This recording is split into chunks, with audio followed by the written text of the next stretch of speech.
Utah. Give me 2. Hello, America. Hello, Canada. Hello, independent nations, protectorates. We're glad to have you here on the Palazzo Podcast. 2 L's, 2 Z's. Woo! King Robbie and Mike Govier. Did you beat Jerry the King Lawler to claim the King of the Ring? Why? What are you talking about? Oh, sorry, my crown. I just had to do it at medieval times over the weekend, which I had never done in my life before. I've never done that either. 8th birthday. There's only 10 of them out there. It was fantastic. I'm not a big equestrian guy, but there was good entertainment. My kid got That's putting it mildly. He got knighted. We were cheering for the red team, as you can see here, which the guy ended up being a backstabber. It was a whole thing. It was theater at its finest with horses. And my kid loved it, so it was great. And these are the treasures that we've taken back with us. Look at all the lights. I can put it on the wall behind me too. Maybe. That is beautiful. There it is. Boom. It looks so lovely. I've been next to one. There was a Medieval Times in Maryland, outside of Baltimore, between Annapolis and Baltimore. But I didn't go to it. I've just parked outside of it a few times. So I am yet to experience it. My closest experience is Cable Guy. Okay, so there's Orlando, Buena Park, Lyndhurst, Chicago, Dallas, Toronto, Myrtle Beach, Baltimore, Atlanta, and Scottsdale, Arizona. There we go. It's all on the inside of the house. Although really, it's not Baltimore. It's they have a name for it. There's a casino. It's right next to a giant casino there, and it's like a whole consumer fest in Maryland. It's got something and something farms or something. Who gives a shit? Anyways, I'm glad you had a good time. I'm glad you guys had fun, and we're really happy for you. Wow, dude. On the Palazzo Podcast. Today, we're here to talk about the hotties. Last week, we did the hotties from a hitter's perspective in the minor leagues. On today's Prospects Power, I got the wrong overlay up, see? Oh, Jesus. I don't know what's wrong with me today. Something's not sitting right in my tummy. There we go. Oh, Ben Badler? No, he's not here. Which one is it? This one? No, this one? Yeah, there it is. I did it. Yeah. My first show, Prospects Power Hour with me and Robbie, and Ben will be here soon. Ben's doing his rehearsal for his big performance, local stage play. It's going to be a doozy, so if you're in the area, go see Ben when the show goes live soon. I'm sure he'll talk about it when he gets here. B. Henny in the house. What's up, B. Henny? What's up, guys? Thanks for all the info. That's what we do here, man. Me and Robbie, he's the king, but we serve you. Medieval times, right? He must be just discussing the fact the medieval times info. Hey, if you want anything else, let me know. That's putting it mildly. Well, everyone would love to go to medieval times, but not everyone could do that. So you are a lucky person. You're not everyone, okay? The only crummy part about it is that we go to Toronto, and like within a stone's throw is Rogers Center or the formerly known Sky Dome. And who was in Toronto this weekend? The Dodgers. The show. Ooh, show. So gave my son the option of, do you want to go medieval times? Do you want to go to Dirt Bike Place? But then he mucked up his knee, so that was out. Do you want to go? Yeah, how's that doing? Is he be all right? Yeah. We're going to see a specialist tomorrow to find out what's going on with all the cartilage in his knees and stuff. So hang in there, buddy. We'll know. Yeah, to be continued. But anyway, so he decided to go to medieval times, and then the Jays got the piss knocked out of them the Friday night. Saturday was a better game. I don't even remember if they won or not. But either way, we did not go. But I was wondering what was going on, and there was a Maple Leaf playoff game in hockey. So Toronto was hopping. And it was a miserable time getting in, and it was a miserable time getting out. So Toronto Transit, the road's terrible. Take a train if you're going in.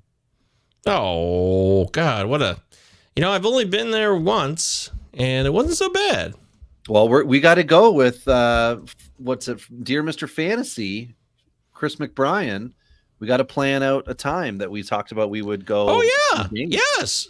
So I've weaseled my way onto his podcast next week. I'm podcasting. We're talking about TV shows, food related. That's the topic on I almost said Cinema 9. It's my dream. But on Pop Goes Your World, if no one has listened to that. I love Pop Goes Your World. Yeah. So I love Chris McBrien. I love Derek. I haven't talked to those guys in a minute. Well, shout out to Pop Goes Your World. That's a great show. If you like pop culture in general and you like to see two different generations battle it out, the Gen Xer versus the Millennial, then it's a show for you, for sure. And they're really nice Canadian boys. So absolutely. Which is not a bad thing at all. So Right? Anything fun, exciting in your life? Just same old shit here, man. Work today.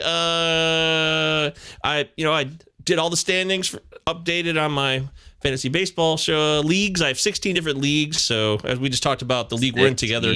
Yeah, wow. Player to be named later, which is a 30-team league with a salary cap. Legit. There's no waiver wire. There's nobody. I mean, you can't pick up anybody really during the season because everybody's on all 30 rosters. Well, plus, I just picked up my Jesus Takes the Wheel pick in that league, who we'll talk about.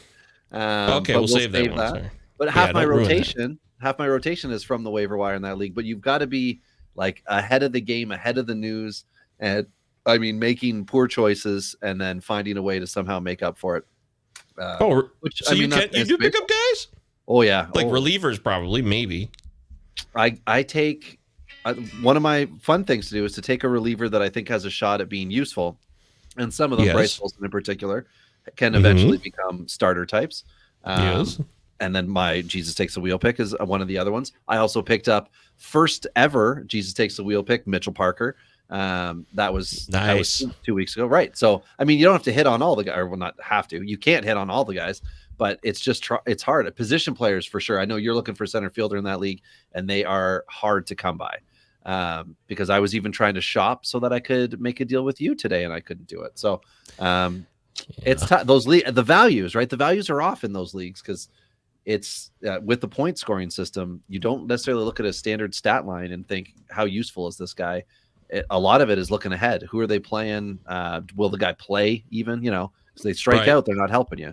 But if they put the ball in play, they can, get runs and everything's a point. Blah, blah. People understand that part of fantasy baseball. I think I don't need to talk down to anyone. I'm not meaning to talk down to anyone, but. Are you talking down to someone? Someone out there, if you feel talked down to, let us know in the live chat here. Palazzo Podcast, 2 L's, 2 Z's. Utah. Me and Robbie Baseball. Follow Robbie Baseball on Twitter X at Robbie Baseball 1. I'm at MJ Govier. Palazzo Podcast, 2 L's, 2 Z's. Follow Big Gentle Ben. He'll be here soon. Benjamin Chase. Big Gentle Ben on Twitter X. And with that, Robbie, would you like to take the wheel with not your Jesus Takes the Wheel pick, but you got this going. You're organized. Give us the rundown. Say goodbye to Holiday. Yep, that's right. Jackson Holiday is over. There's a lot of Holiday songs, by the way. It's one of those too many to pick, right? Where does the joke begin or it's sad news, but overmatched at the level, and that's okay. Guys can go back down and build themselves back up. Hopefully this isn't a long goodbye, but we certainly all should think in the back of our minds, remember Joe Adele, everybody. Remember the guys that come up and take a long time to develop. I'm just saying, don't think to yourself, I'm going to go buy low on him right now. The guy that's got him, who patiently waited, is going to be heartbroken. I don't think you're going to be able to get a discount on Holiday right now. So I would just steer clear personally. But are you looking to pick up Holiday if you can anywhere, Govier? Well, not in redraft, no. Yeah, in any dynasty, don't you think the cost, or do you agree that the cost would be ridiculous right now, regardless of the results initially? By the way, that was Madonna and Green Day, their versions of Holiday. Two different songs. Up the Green Day one, yep. Yeah. Well, there's also this one, lesser known, but also really well done. A little deeper, but if somebody's going to freak out and wants to jump on dumping Holiday for a big haul, then hell yeah, why not? It depends on your league context situation, right? Where you are you rebuilding, blah, blah, blah. All the context we always cover. Oh, this? Yeah. Do you know this one at all? I don't know this one, no. No. Oh, this is Holiday in Cambodia by the Dead Kennedys. So a little deeper cut. But anyways, that's the story there. Holiday's obviously a super talent. He's only 20 years old, though. And I posted last week, I got some shit for this. You know how sensitive people are about Wyatt Langford? No. They're very sensitive about him. They are. I posted that when Holiday got sent down last Friday. I said, well, this is why I didn't draft Holiday anywhere. And I didn't say redraft. I should have clarified. You just said draft, yeah. But when you're saying draft, that kind of, I thought so. Mike says he feels talked down too. Oh boy, I'm sorry, Mike. Follow Mike on Twitter. It's just because I'm in my high crown or on my high seat, looking down at everybody. So, Oh, best holiday song ever. David Hill, you agreeing with me on Holiday in Cambodia? Hell yeah, I hope you are. But the point being is that, well, Jello Biafra, I think he ran for mayor of San Francisco. He was the lead singer of the Dead Kennedys. Very interesting human being, Jello Biafra. If you don't know who that is, that's a good Wikipedia hole to go down, and then you'll be stuck in it for the next 4 hours. But I said I didn't draft Holiday or Wyatt Langford for this reason. So I lumped them together, and the Langford people came at me. What do you mean? He's good. This guy's legitimate. Come on. I mean, why would you say that? I mean, come on. He's holding his own. And yeah, Langford's holding his own right now, right? But sure. So is Will Abreu. Like, but he's, yeah. It's all really a crapshoot. It's all a crapshoot at that point. You get Abreu, who's a little more seasoned, and I love Abreu. But it's not like he had guaranteed playing time. And with Langford, it was like, I don't know, maybe. So either guy was like relatively similar risk, especially in redraft, right? Dynasty is a totally different game, but right.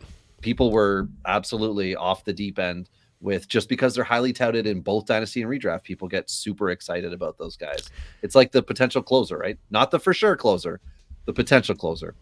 The closer you get to opening day, the higher the value, the harder it is to acquire them, blah, blah, blah. And I mean, just think of anyone out there who was pumping Nolan Jones this offseason. Luckily, no one on this podcast network was very excited about Nolan Jones, which should lead us into the second point, because we don't need to keep going on. We don't need to make this I have to finish my point, holiday. I have to finish my Langford point. Sorry. I should not have lumped Langford and Holiday together, because Langford is 24, 23?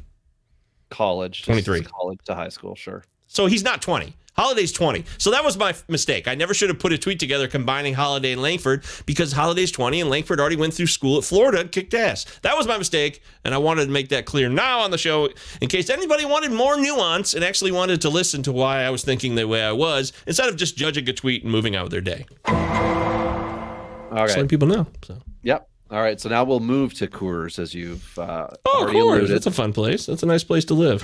Coors. And we've got the three-man outfield now with lots of fun, exciting questions. Hunter Goodman, Sean Bouchard, and now Jordan Beck. Three outfielders, one everyday role. Nolan Jones, as we just mentioned, is going to go on the IL, I guess, tomorrow. We're just waiting for it to become official. He was originally hurting fantasy GMs. Now he's just hurt himself. So Brenton Doyle, who has a BABIP that's astronomical, I think it's 450 something. He is the one who has a guaranteed job at the moment. But the other three guys, Goodman, Bouchard, and Beck, are all trying to sort out, or will be sorting out, who is going to get regular playing time. Bouchard isn't as appreciated, but has been the most successful of the three. I mean, Beck obviously is getting his first taste here.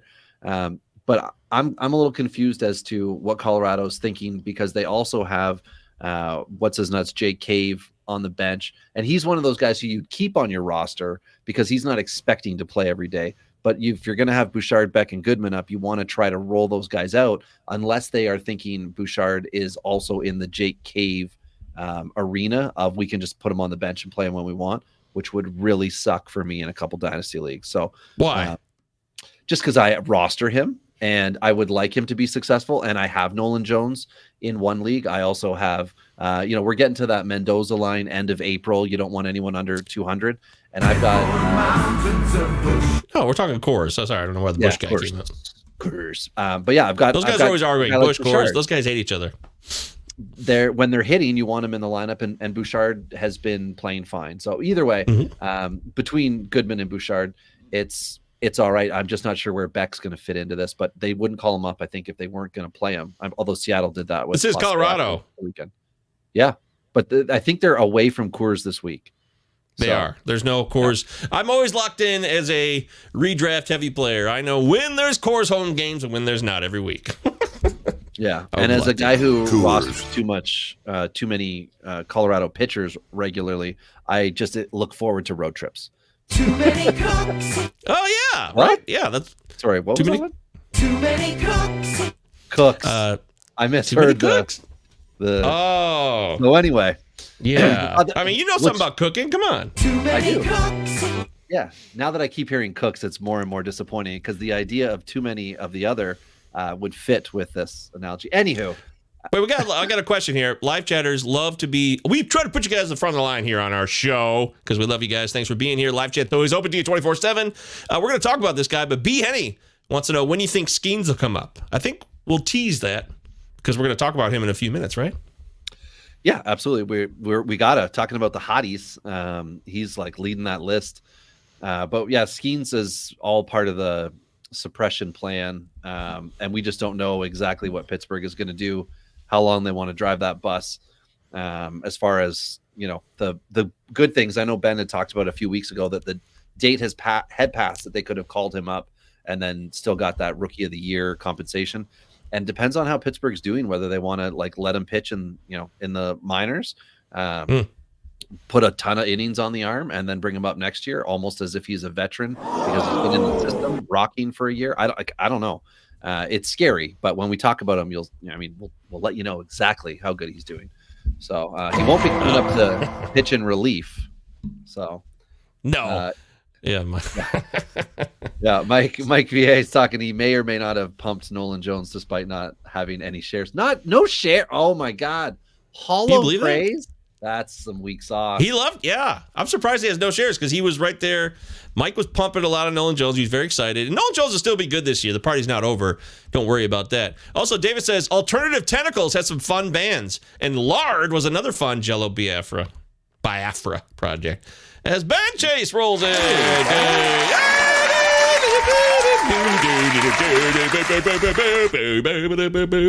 Welcome in, Benjamin. How was this evening's rehearsal? It went. We'll see. Oh, we've got some work to do before Thursday. Let's put it that way. Well, that's why they call it rehearsal, buddy. Good to have you here. Welcome in. We're just talking about Jello Biafra. Do you know who that is? Say what in the where now? Exactly. Welcome to my I can't world. believe 0 for 2 on neither one of my co-hosts know who Jello Biafra was. That surprised me. A band called the Dead Kennedys back in the 80s. He was the person who was lead singer, and he ran for mayor of San Francisco back in the day. And that's really all you need to know. You got a lot going on. So Chad also says Charlie Blackmon isn't playing every day anymore, so there are plenty of ABs to be had. Hell, even Jake Cave got a start this week. This is in reference, Robbie was just talking about how Jordan Beck is up, along with Bouchard, Beck, and who's the third guy? Goodman. Yeah. Oh, Hunter, yeah. Who's... Yeah. Is he a they catcher called or up not? An entire outfield to play, in 1 to 2 spots. And yeah, I mean, I'm not saying that Blackmon is the other outfielder. I'm stating that permanent jobs available here is one, and there's 3 guys who right now are going to have to figure out how they're going or who is going to get the job. And it's really whoever gets their S together that is going to be the one that stays. So, Coors. Yes. Even though I tried to double that didn't flow very well. Head for the mountains of Coors. That doesn't work. I blew it. But yes, there you go. That's our Colorado Rocky outfield update there. And in case you're just joining us, please follow Ben on Twitter X at BigGentleBen.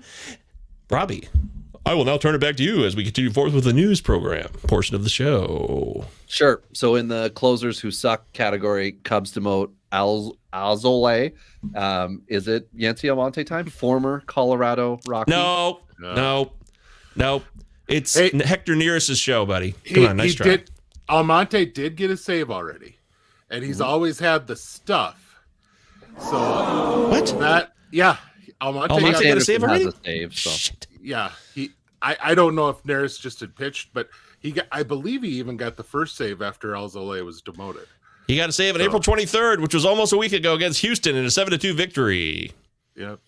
Shoot, but he pitched yesterday and gave up some runs and walks and had a bad inning. Almonte did. Just saying. So. He's and that's going to be the Almonte show. He's got really fun stuff, but see, literally tonight. Yep, there you go.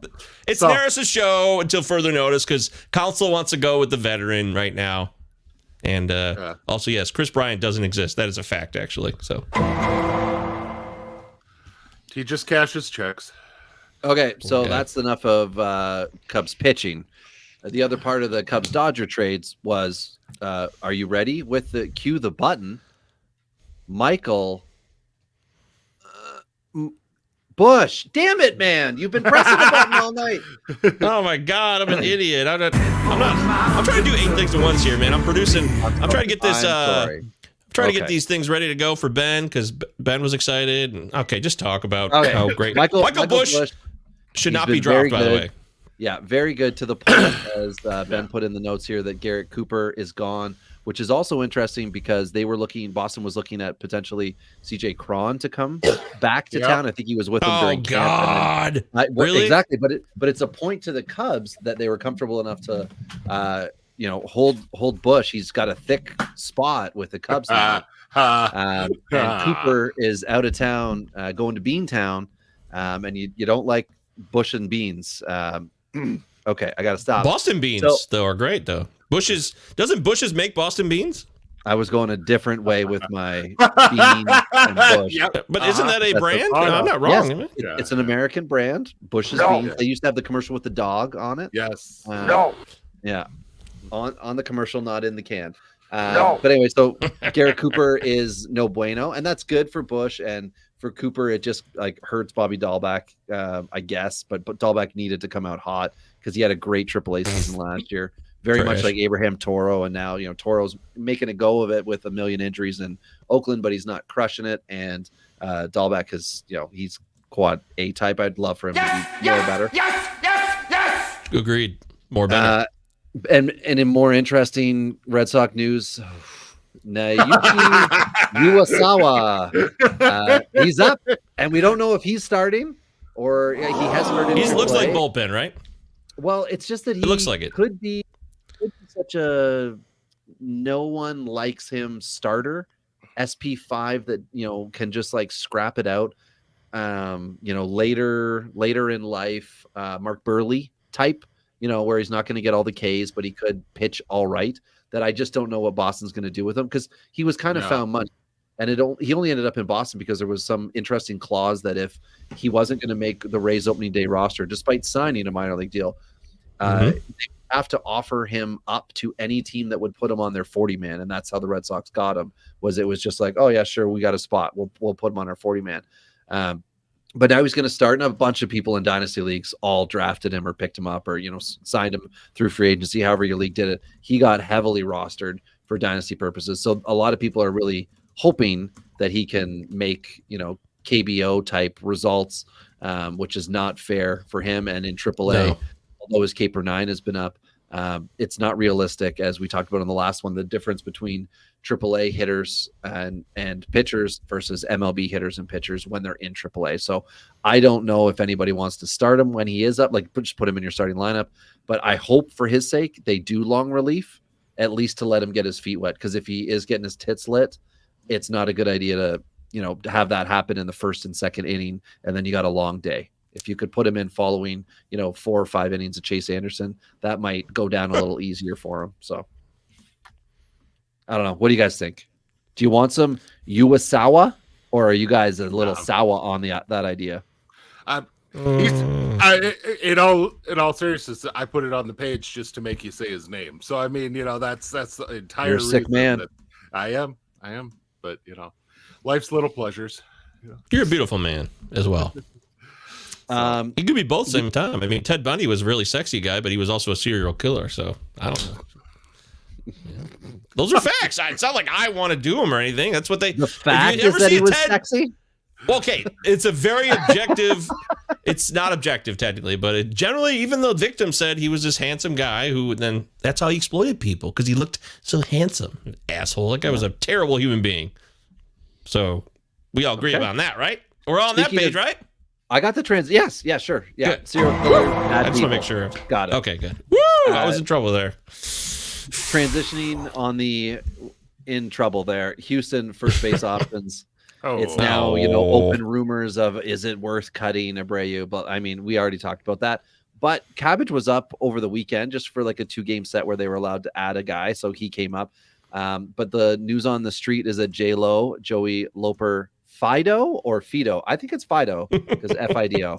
He's rumored to be coming up on Tuesday. Again, I'm not sure that we're going to see an amazing hot start from him. I'm just trying to be cautious for everyone out there because it's been a power first approach. So If he is getting a steady diet of fastballs, sure, we could see some balls leaving the park. But if, the scouting report is he's been hitting the hard stuff, so, use your secondaries on him, this could be tough. Either way, Houston's not been good, so there should be opportunity for him to play. Duke's finest. Well, Blue Devil. if we're talking about hitting the hard stuff, I got to wait until after the play's done on Saturday. But then, okay. So, is that not what we're talking about? I don't think so. But I mean, okay. Well, yeah. But no, Loperfido, guys. Last year, this was a guy who was power and speed, real nice balanced approach, and has completely sold out his swing for power. The strikeout show. That's too bad. He's hit plenty of bombs, but like I said, he's sold out for power. So just be wary. I liked him I had him in my top 100 as a prospect coming into the year. I liked who he was. I liked it. He's a guy who could play first, second, and center field. I mean, that's not your everyday combination. So anyway, that's just, but keep an eye on him because he's not a nothing athlete. So maybe he gets up to the majors, realizes selling out isn't working, and he goes back to a guy that's going to be a 2020 type of guy. Yeah, he might be smart enough to change his game up a little bit to be a major leaguer. Yeah. Right. So we'll see. Well, and I have no idea if he's got a 2-strike approach. Sorry, Govier. If he's got that 2-strike approach, or if he is just straight, hitting him out of the park or bust. Yeah, that Fido. I'm going with Fido, not Fido. So that Fido is. That Hansel's so hot right now. Yeah, that Fido is hot right now. All right. Speaking of not hot, Blue Jays former first-round pick Brandon Barria having surgery. The arm. This ain't is the line? This ain't a city. It's a goddamn arms race. Is that the line from the song? This ain't it's a goddamn. Anyway, I tried to get it in the offseason, never happened. So he's out, Barria. And then someone coming back on the other side, Cade Cavalli, Washington, facing live hitters today. The note from Ben is that he thinks he could be back in late June, and that would be fun and exciting because Washington has no real set guys in the rotation long term. Irvin's doing his thing. There are guys, of course, and Washington's playing better than expected so far, but it's still early. So I was just saying, what about your boy? Oh yeah, for sure. I mean, Mitchell Parker, obviously, but they're working on the extension now. Oh yeah, of course. I can't imagine. If Matt Moore can get an extension, 8-year extension out of 27 major league innings, so can my boy. Anyway, so in extensions gone wrong news, the Angels and I think still getting paid by the Yankees, Aaron Hicks DFA'd. Maybe that contract's done now.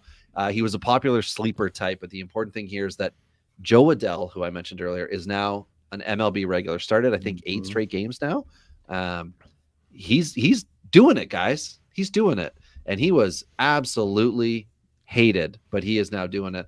Look on the YouTubes here at the lovely graphics that producer host MJ Govier has put together. Who does that guy look like? Jordan Beck looks like somebody, doesn't he?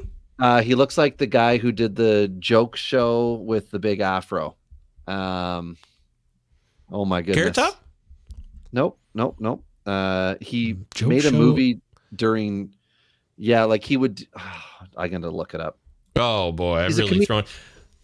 Yeah, I think he looks like Dax Shepard. I really do. Oh. That's what I'm seeing in that face. That looks like Dax Shepard throwing a baseball in a Rockies uniform. I don't know why, but that's what I'm seeing. So that's my 2 cents on Jordan Beck and his doppelganger. Now that I've totally distracted you. By the way, your former Dingers pal, Turney Boss, Ty in the house. Is that Jake Burger or Burger King? No, Ty. I went to Medieval Times. If you missed it earlier, that's Ray's right. He picked Medieval Times over the Dodgers Jays game. So yeah, that's why all the lights. This little thing here. That thing's awesome.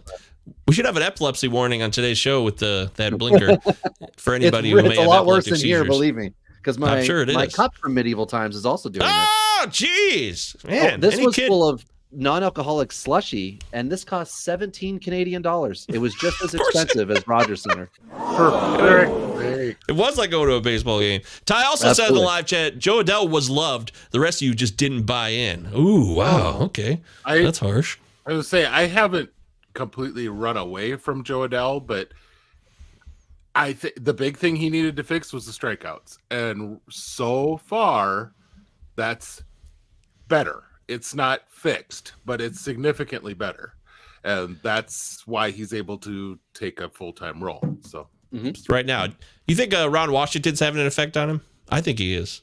Oh, Ron Washington would, inspire. He would inspire Anthony Rendon to play. Oh wait, he did, and then Anthony got hurt. That's putting it mildly. Yeah, Adele's at 24% K rate, over 55 plate appearances.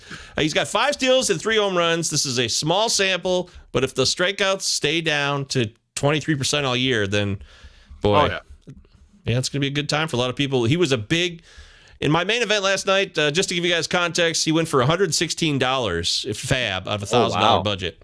People, they're just like, oh, it's happening. It's automatically happening. Yeah. Which they were also probably the same people that were doing it last year for now on the bench, LA Angel.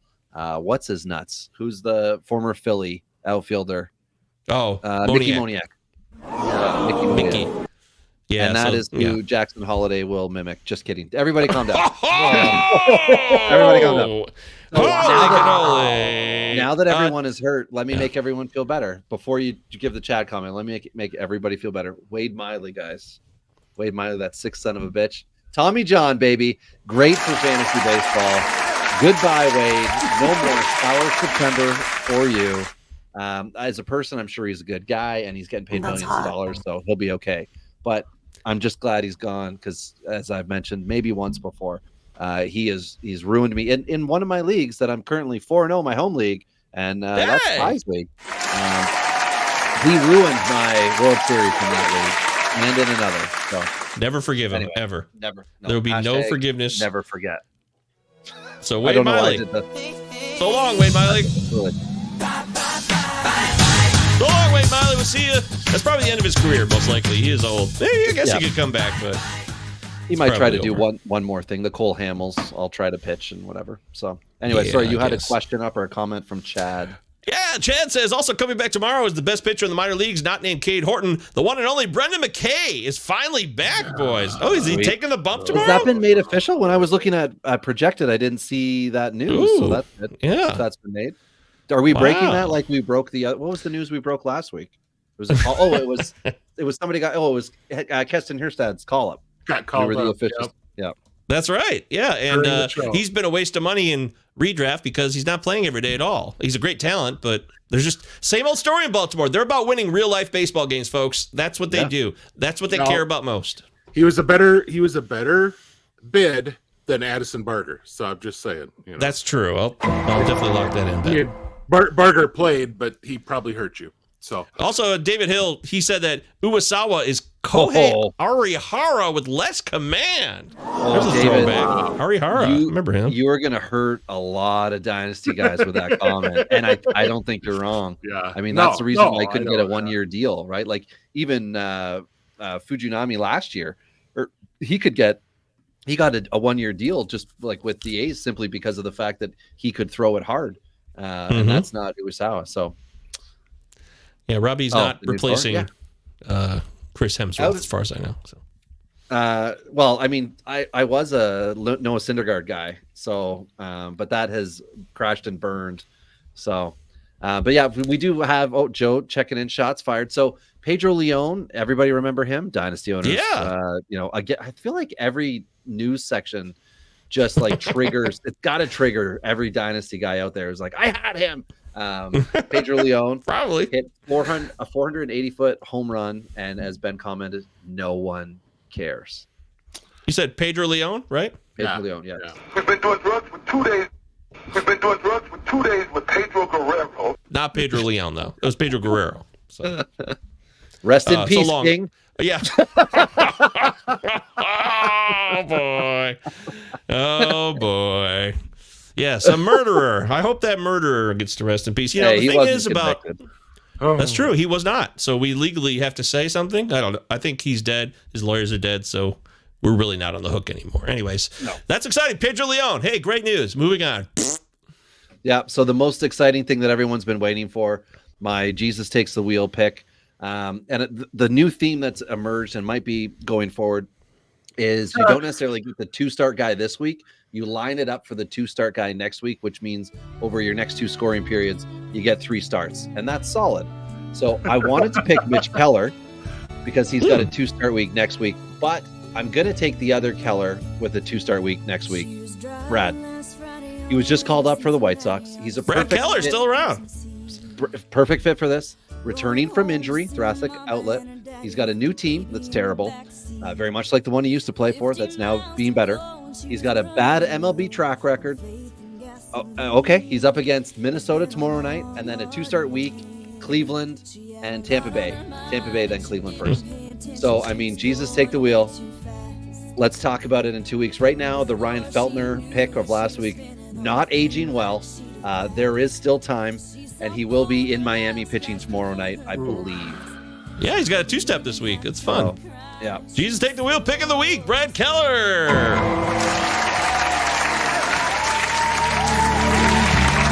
it comes. Jesus, take the wheel. Take it from my hand. There's a parody in here today. Of course there is. I got too many parodies lined up. I can't even do one because I'm paralyzed by like so many ideas right now. It's not cool. That's my fault though. I gotta live with that. If you would like, I could send this to you if this will inspire you to greatness. Oh, I would love to have that in my possession. That would change my life. Wow. I got to clear with my son. Ty says the BK hat makes sense now. Yeah, it does. Also, Chad says Luis Severino had a no-hitter in the 8th inning tonight against the Mets. Yeah, I mean, anybody could throw a no-hitter. So He's back, everybody. Buy in. No. Sell now. I think as Britain would say. For him on a I'm pretty sure I'm still paying for him in a different league to play on somebody else's team. Yes. In paying like off that my contract? real money auction league. Yeah, I was like, if you take him, and I did it with Jamison Tyon too. I'm like, you take him, I got $5 this year, 8 next year, blah, blah, blah. Yeah, David, I remember that was the big thing last offseason was that Fuju was 1-1 with Ohtani way back when they were both breaking in prospects, but that was 7 years ago, 8 years ago now.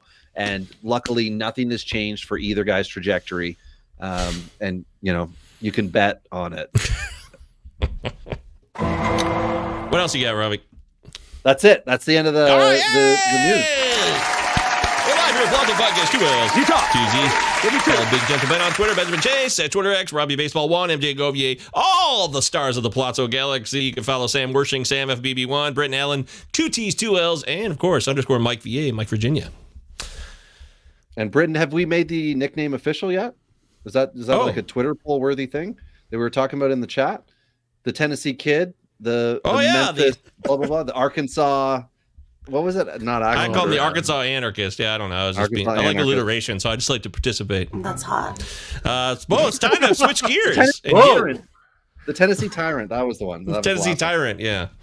Well, it's time to get into it, Ben. We're going to talk about the hotties, the Major League Baseball hotties. Who's hot right now? Who is so hot right now that we cannot resist? That's hot. We did hitters last week. This week we're going to do pitchers. We're going to start at the AAA level. And Paul Skeens came up earlier in the chat, so we might as well just start there because, Ben, somebody asked Paul Skeens this year as a redraft candidate getting called up. Do you have a realistic concept of this? Can you know more than anyone else? As far as when, hell no. I have no clue. But don't expect that it's coming. I would be extremely surprised if it's in May. Just because the guy's throwing like 4 innings right now, max 3-4 innings. We're not talking about someone who's built up to a full starter's workload. They're being careful with the time in between his starts. There's lots of reasons why you should not expect that Paul Skeens is going to be starting before the All-Star break. That said, I could see them gently ramping him up, and he comes in mid-June and gets a start or two and makes me look like the fool. But I just don't see that he's up before All-Star break. I believe, by the way. Yeah, I believe, Robbie. I just think I look at this guy, and he's what he does in the minors, and then his presence and his form, and he's so advanced as a pitcher, just coming right in, ready to rock. I know he had college, but I'm very impressed, and I was skeptical because that's where I'd like to start and go from there. But I'm not anymore at all. He loves it. He loves the game so much, and it's awesome to watch. The guy, you could see the military background if you watch a game and see him during the anthem. The guy is at like a perfect attention to the flag during the anthem. And then after the game, there's a line that wraps around the block, and he stays and signs for everybody. And that's awesome. You got to love a guy who's got the perspective of, I'm here because people want to see me. And yeah. Anyway, that's beautiful. He's an easy one to have as the first mention. But, we did just mention this weird Orioles prospect that, had a real nice start that Joe just mentioned, John Means, which, should be back soon, by the way. But that Hansel's so hot right now. A couple of Baltimore arms have been pitching very well in AAA this year, but just might have kind of started to run out of their time because Bradish is up today. Is that right? I think it's Kramer. I think Kramer pitched today. Okay. Or do you just mean actually? Bradish is. I mean, he's supposed activated. To return this week. I don't know if it's today, but yeah. Yeah. So I mean, but you have Bradish coming back this week. You got Means likely this week, maybe next week. I think these guys maybe missed their window to get up to the majors. Kramer's tomorrow. Okay. But these guys might have missed their window to make a huge impact coming up from AAA, but that we've seen that's not really Baltimore's thing unless you completely force the issue. Chase McDermott has been missing the plate enough to where he hasn't forced the issue. But Cade Povich, 26 innings. There it is. Barely over a 1 ERA, 40 strikeouts. Like the guy's having a hell of a year so far. He's second in all of the minor leagues in strikeouts. If he keeps this up, he could be up 2026 with Baltimore, I think. That's reasonable to expect. You're very funny, man, aren't you? Cade Povich reminds me of Maury Povich. Jesus. Right? Do we need to have a test to see whose baby he is? Or what's funny is Maury Povich was actually a respected the father. There it is. Yeah, there's he was actually a respected journalist once upon a time. Just saying. Here we go. Allegra says when she told her ex-boyfriend William that she was pregnant. Oh, that guy's pissed. Look how pissed that guy is back there. Son, oh man. Look, this is they bring the kids on. I know. Took her to the doctor's appointment. This is exploitation at its worst. This is a family portrait they took when these they were people happy agreed. family. Yeah, look at that. They're happy family. Yeah, they agreed to go. Look at this. This boy looks just like this. Allegra. Man. And now you want to sit here and say he's not 3 years Is it later? Allegra? I can't do this by myself. That's a cold medicine. It is, right? It's a allergy medicine. Yeah. Don't just say it, Maury. I want to move on for this. I got to hear it. Come on. What do you say, Mark? This is what he said, Allegra. And I'm not kidding you. This is what he told my producers. What? He says the first time he was with you. I think this is the 40-minute version. You sat in his lap. Oh, my God. You're right. And he felt your tummy. What can I do about that? Yeah, okay. This one's going on too long. I'm disappointed. I was really hoping for a quick "you are not the father." Anyways, Cade Povich, yeah, let's do it. But we'll see him in 2025. You said, right, Robbie? 26? No, 26. 26. Then got safe. I don't know is Maury is not the father, right? Yeah, that's right. If they're gonna it's a good thing that Baltimore, a good situation Baltimore's in now. If they're gonna do something fun and exciting, because they got the John Means type. They don't typically trade these guys away from their own guys. They just wash out. So will they not necessarily trade a Means, but will they send a Wells back down? I don't know if he's got options. I assume he does. Well, he's coming off the IL, right? Yeah, but will they do he's going to go on rehab? He's going to whatever. We're going to do something. Oh, okay. Just will there be a roster move? Because if you crowd AAA, you're hurting the Poviches of the world, or you could hurt the Poviches of the world, or the guy that would be at AA that could take, those innings against that better competition, etc. You know what I'm saying? We said that about Baltimore, and then they turned around and traded away DL Hall this year. I mean, granted, to get Corbin Williams, or Corbin Burns. I mean, that granted they got Corbin Burns out of the deal, but are you? I wouldn't be surprised if we were talking in July about somebody stepping up with a real big piece that they need, closer, and they might be able to get one of these guys back. But yeah, like the Jays will probably be sellers come July.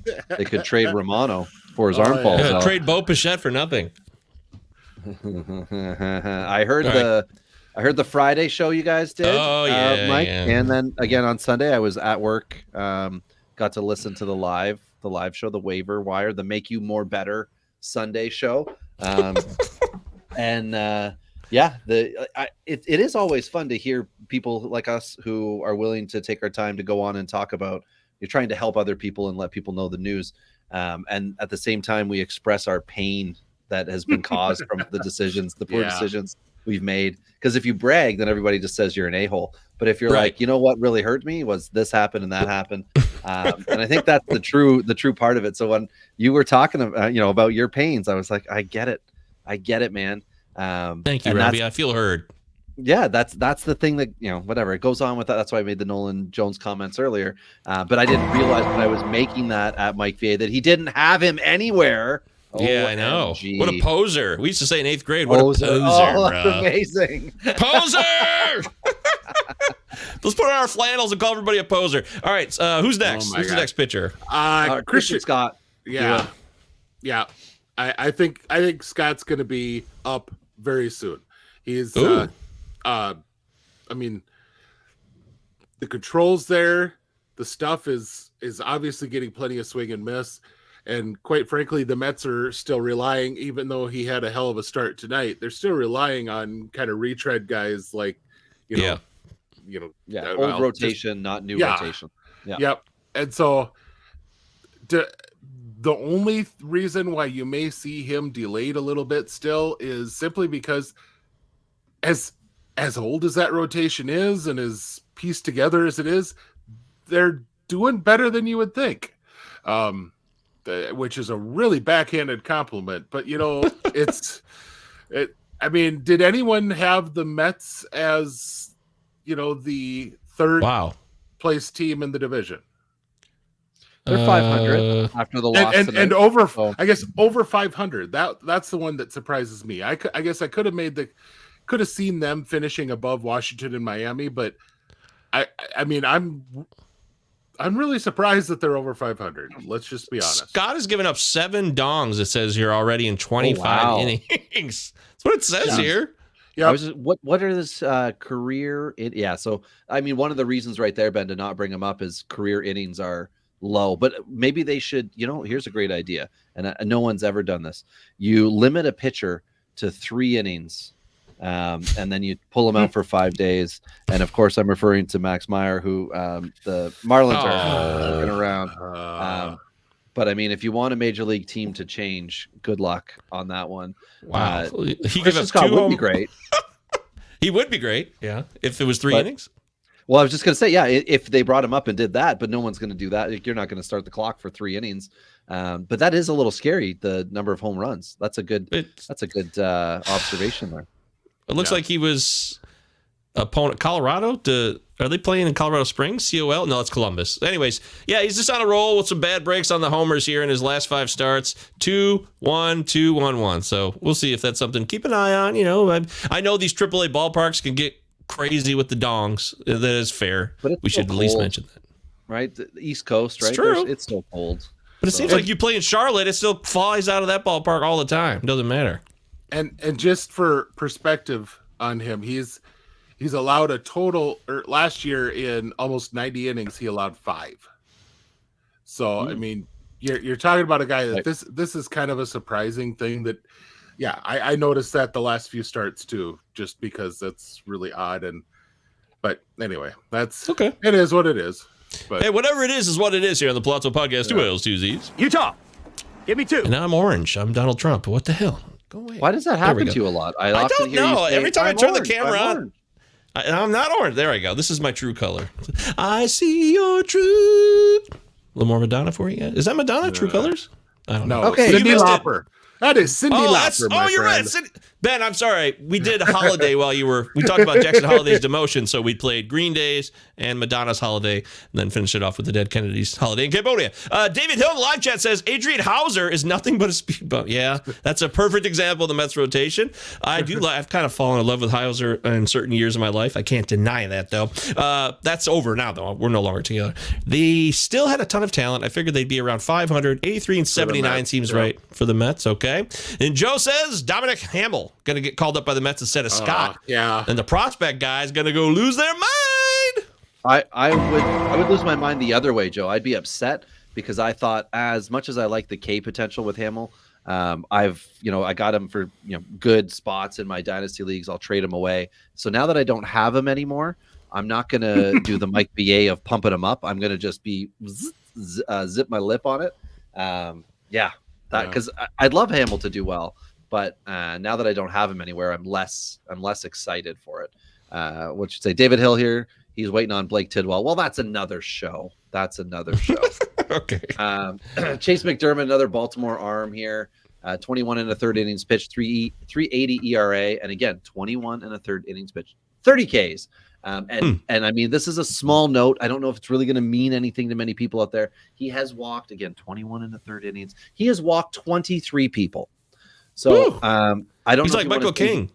Well, he's either nibbling or he's just not accurate. I don't know which one, but at AAA, I got to think he's not very accurate, which could spell some big trouble later on, and or bullpen.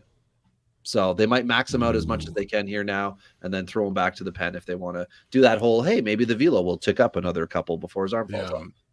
Well, he's doing really good at not giving up the home runs. I'll say that, though. He has only given up one. Well, that's because he's just letting him walk to first. Maybe he's just like, if this guy's going to get a home run, I will just Barry Bonds him and I will go around. If it gets to 2-0 or 2-1, he's like, I'm just going to walk this guy. I'll start fresh with the next one. Yeah. And a new spelling of Chase. Chayce. Congratulations. You've informed me of a new way to spell the name Chase. Thank you, Chase, for doing that. Without you, I would be slightly less knowledgeable. Keeping ticking along with the last two names here. We've got Sem Robers with St. Louis. I believe Sem's the former Blue Jay prospect who was an international guy. Yeah. 29 and 2/3 innings pitched, 182 ERA, 29 punch outs, and 6 free passes. Those are walks and strikeouts, everybody. I remember thinking this was somebody that the Jays liked and they were kind of quiet about, but then when they made the trade last year for now starting pitcher ace Jordan Hicks, is that right? But he was a closer, not closing at the time. I thought it was an odd trade to give him up. And now seeing what he's doing, he's pitching very well. I don't know if there are park factors that are involved here in this. The walks being down is great. And the ERA, obviously, something that we like to look at. It's important to us. But are there any walks signs? last year? Yeah. Okay. So maybe that's the marked improvement for him within the new organization. So and he could have been one of the guys that we talked about in the big next three episodes that everybody can always circle back to on the YouTube and check and see what we said then, and then throw it back in our face. So. Or tell Ben he was right. That's hot. That sounds great. So the final one on here, I threw on here because he's got an amazing name. B, he fits Robbie's favorite profile. So his name is Joe Rock. Boom. That's one. With Tampa Bay. And then he's a 6'6" lefty. Love it. So I mean, this is like right up Robbie's aisle. Now he has a 6 ERA right now through 21 innings. Not good. That said, he's also got like a 4 FIP. He's got a tattooed arm. Sweet tat sleeve. Yep. Nice tats, dude. But the big thing for Rock that I noticed why he popped up on here, the guy is absolutely keeping runners off base and had not done that in the past. So far, he has walked 4.3% of hitters. That is like nothing. So, and the final note you have on Rock, Ben, is that he was traded from the Rockies for Greg Jones. Jones, yep. And that is an excellent thing because the Rockies, despite the park that they play in, do draft specific to the park that they play in. So players like Rock, they would have been like, we think this player or this pitcher can do XYZ for us, which probably means he has a lot of movement on his pitches just without, diving deep into it, because in Coors, it doesn't move as much. So they need guys who can do things that either blow the ball by everybody or they move a lot. So if you get up into that high air, they move a little bit less. So I like the idea of Rock, much like every other Rockies prospect, not being part of the Rockies. So if he's in Tampa Bay, that should be like a plus for people out there, because whenever Tampa Bay trades for somebody, we always have to pay attention. And whoever they trade away, we have to just forget they ever existed. Matt Libator. I'm so sorry. That's hot. So then we get to move to AA. Okay. So now it's time for the AA hotties. That Now answer's time. so hot right now. That's hot. All right. Let's do it. So Cade Horton, everyone's Chad's here we favorite- go. Chad's favorite Well, prospect. Everybody loves this guy from what I hear all of the time. All these dynasty people. Yeah. Cade Horton. I will say what I have seen so far this year, Horton looks like the guy who I want to compare him to is pitching right now. He looks like a Max Fried type, a guy who isn't. You really don't want him to be your 1A, but if he's your 1B, you've got a really nice rotation. That's where I see him likely headed. I really like watching Horton pitch. He definitely needs to work on building up the stamina in games, but man, he's a fun pitcher to watch work, and he makes guys look foolish, but he also has moments where guys could just really tag the crap out of him. So he hasn't hit very many of those yet this year, but he's had some balls fly a long ways that let's just say ended up just a little bit foul that would have drastically changed this. So apparently I had the wrong-handedness on him. So no, that's okay. Yeah. I just was looking and I'm like, left-handed pitcher. How much have I drank? Yeah. It's like, I think Cade anyway. Horton. Plays for the Smokies too. Oh my you could have God. been accused of smoking, maybe. So Imagine if Britton was on right now, he'd be losing it. He's got a Tennessee Smoky player to talk. If Horton went to college in Tennessee, it's over. That's hot. that's true. Yeah. In the So state. now we're going to start talking about Colorado pitchers, and this is both a positive and a negative thing because these guys they have pitchers who are extremely good. Yes. But they're Right going to now. end up pitching in course. Yeah. Yeah. That Hansel's someday- so hot right now. Yeah. Yes. So the first one, because he's at AA, we're going to talk about is Carson Palmquist. And he has just got a funky delivery from the left side. And 32 strikeouts over 22 innings. That's pretty good though, right? Yeah. And I really Okay.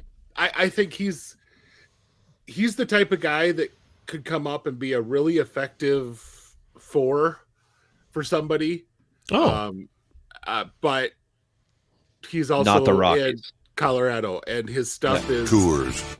he's a 92 mile an hour type of guy for his fastball. Lives off a lot of funk in his delivery because he kind of has arms and legs going all over the place, but he's consistent with it. So, okay. I mean, he keeps the ball in the zone, but arms and legs all over the place. So he makes it tough to hit him. But yeah, that's the first of our Colorado. We're going to be talking about more when we get into the A-ball guys. Wow, I can't Yeah, believe there's higher we're gonna give a ceiling. spotlight to multiple Rockies pitchers.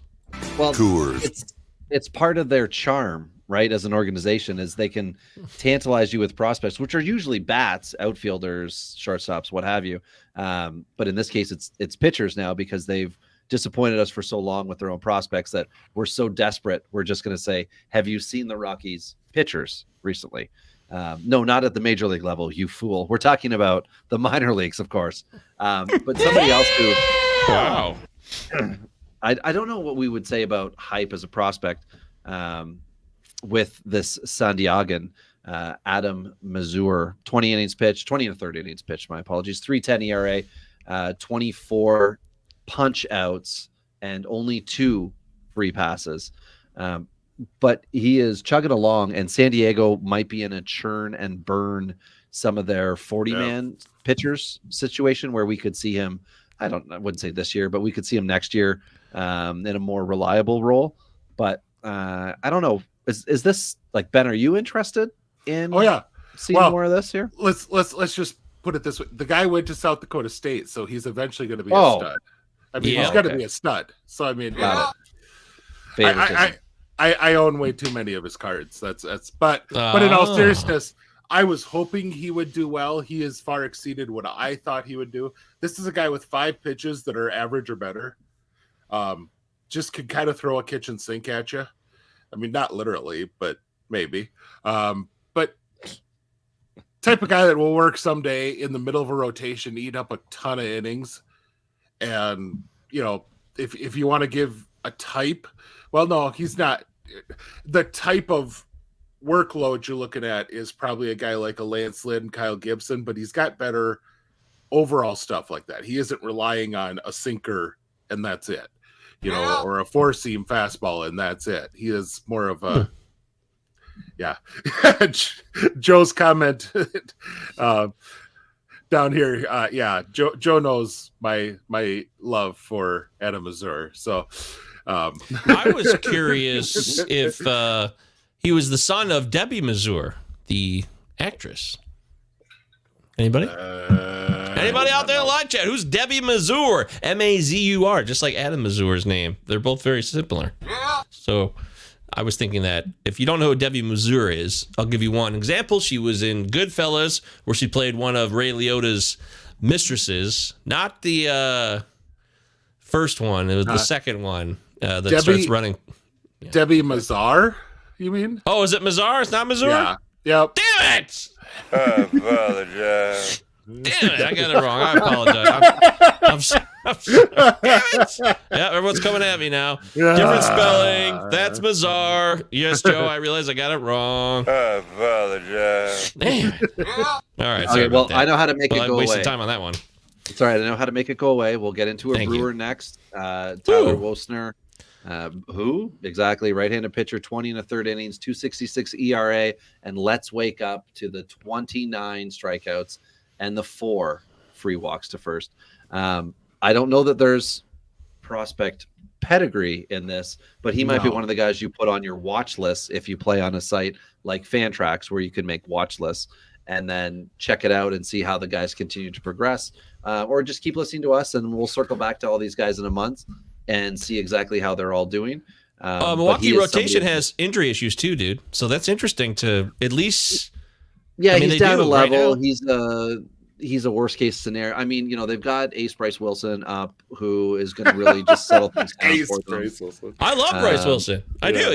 How's he pitching tomorrow or tonight?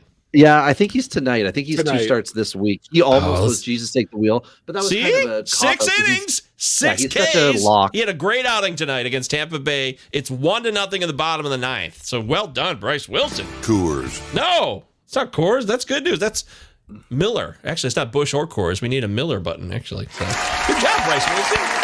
He's great. Less billing. Okay. Yeah, right. Damn it, I forgot about that one again. Good job, Bryce. I think what everybody was really wondering was, how is he doing in points leagues? And 16 points in our to be named later points league so far. That's solid. If he gets the loss, if he's tagged for that, he'll lose, I think, -5. So it could take it all away.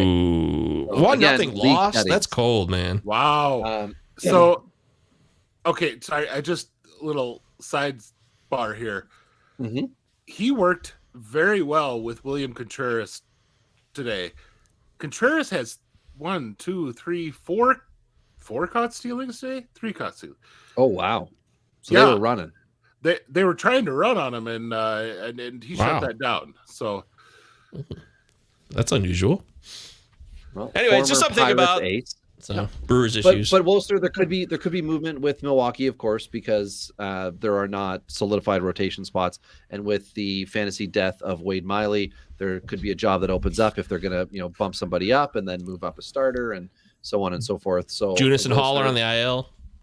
Yeah, assume also that there is not, and Myers was the guy that they brought up as well. So they've emptied the 40 man, so they're going to have to make room. And again, we're all patiently waiting for Carlos F. Rodriguez, who is effing the fantasy community at the moment by not being the ace we all want at the minor league level to get called up. So not that Wolster's going to jump up ahead of him, but if there's going to be a spot that needs to be opened up, it might just be to a hot hand for a make or break situation. And I don't know if they've got anything invested in Wolster. Oski is the other one. Yeah. Jacob If only Ethan Mizrahi. Small was still there.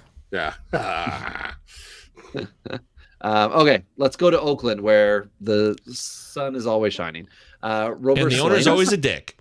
21 and a third innings pitched. A lot of these guys are right in and around between 17 and 22-ish innings. But anyway, Salinas 21 and a third, 2.11 ERA, and 28 tickets punched, and 11 free passes given.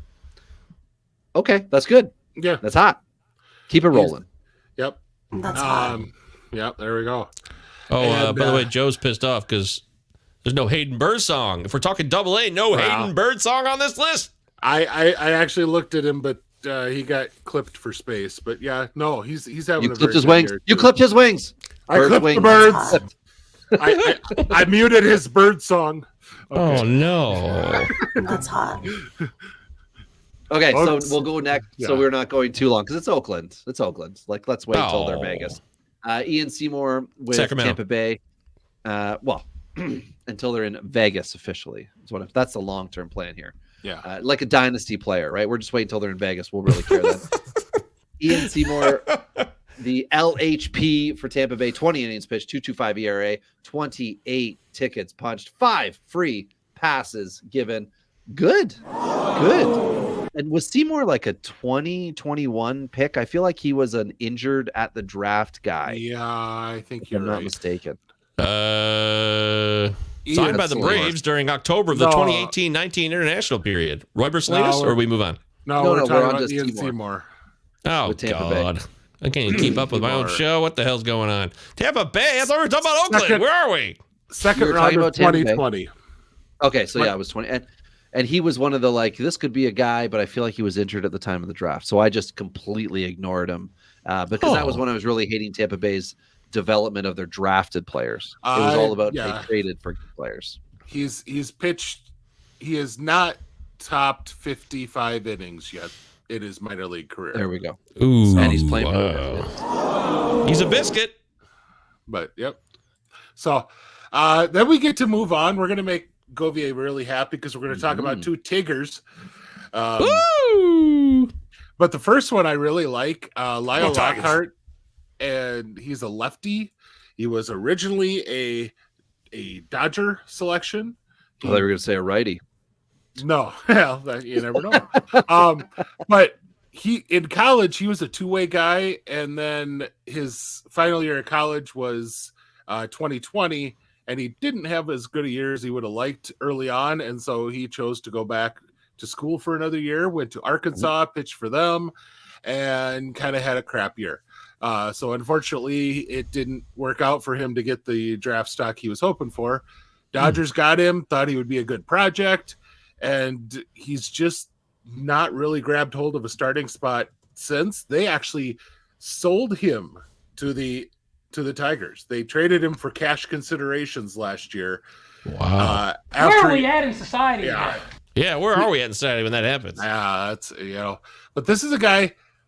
He's a very solid lefty. I mean, he's not ever going to be a front of the rotation guy, but this is because he's left-handed, you get a few more options, and I think he's probably that back of the rotation type that as long as he's keeping the ball located well, could work really well as a left-hander.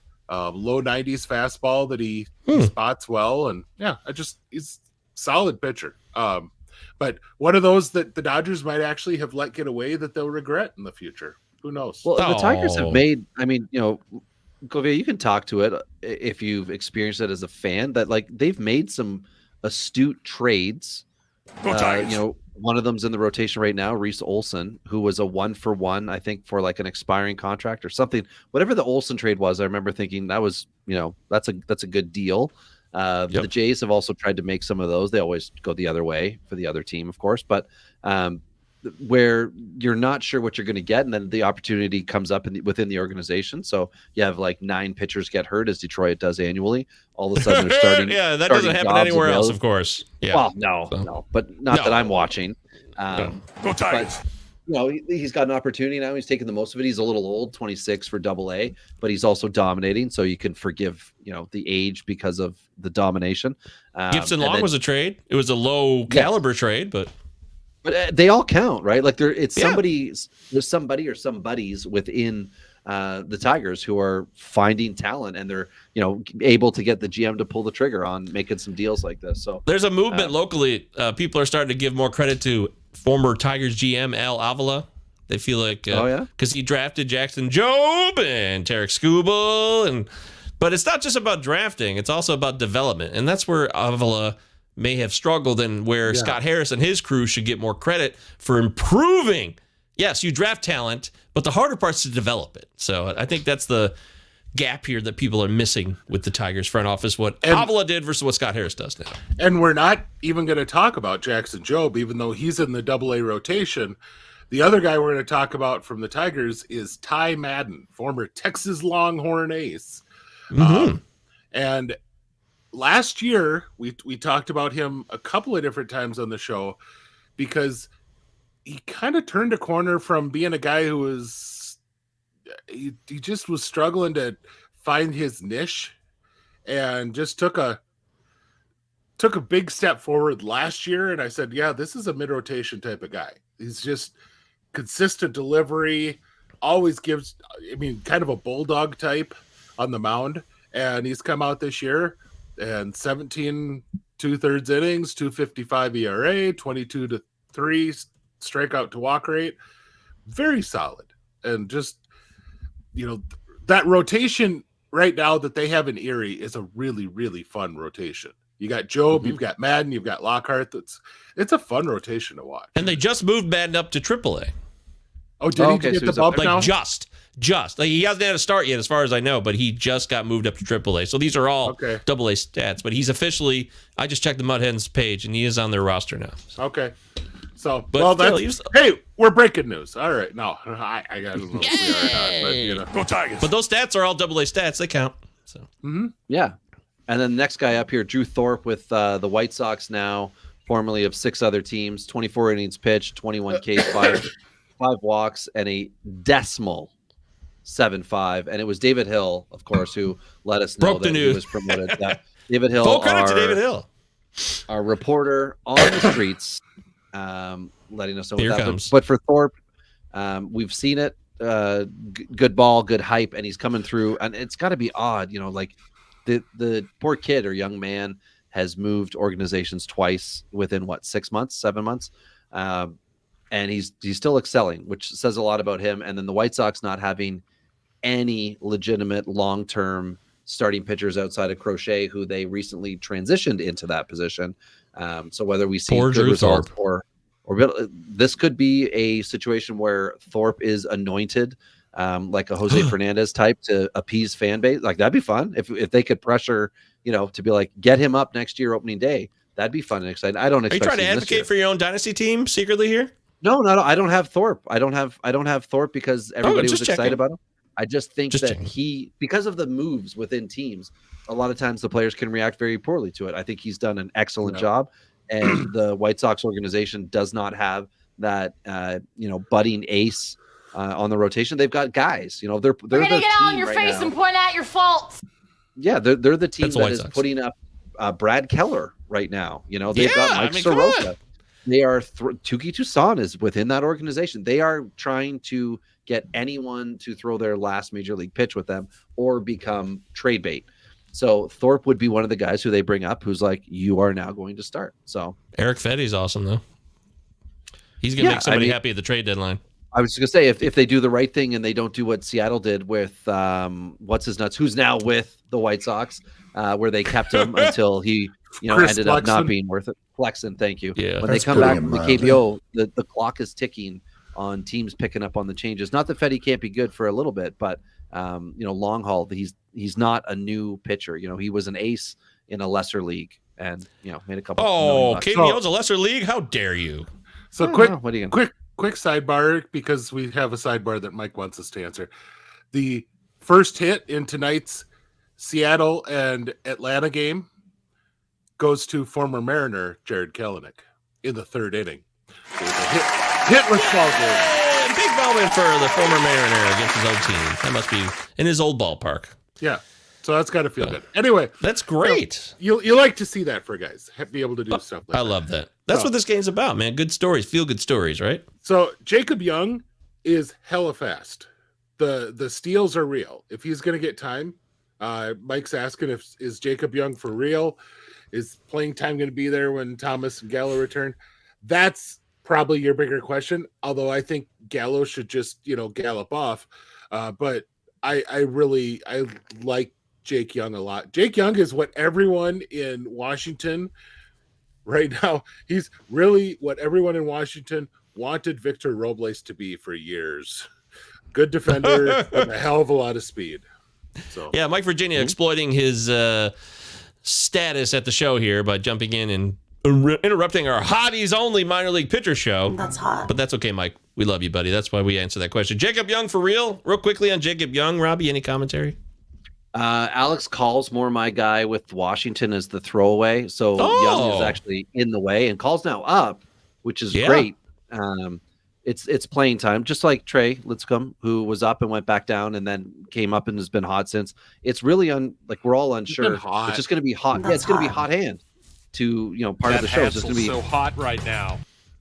Exactly. If they are hot in Washington, they should play. So as long as Young is doing well, he should play. But I feel like he'll just sit down, when needed, because they don't. I don't know. He's just not. He's going to have to earn it more than, like a James Outman had to earn it last year with the Dodgers. He's going to just consistently need to be good. Outman got good enough last year that he could struggle down the stretch.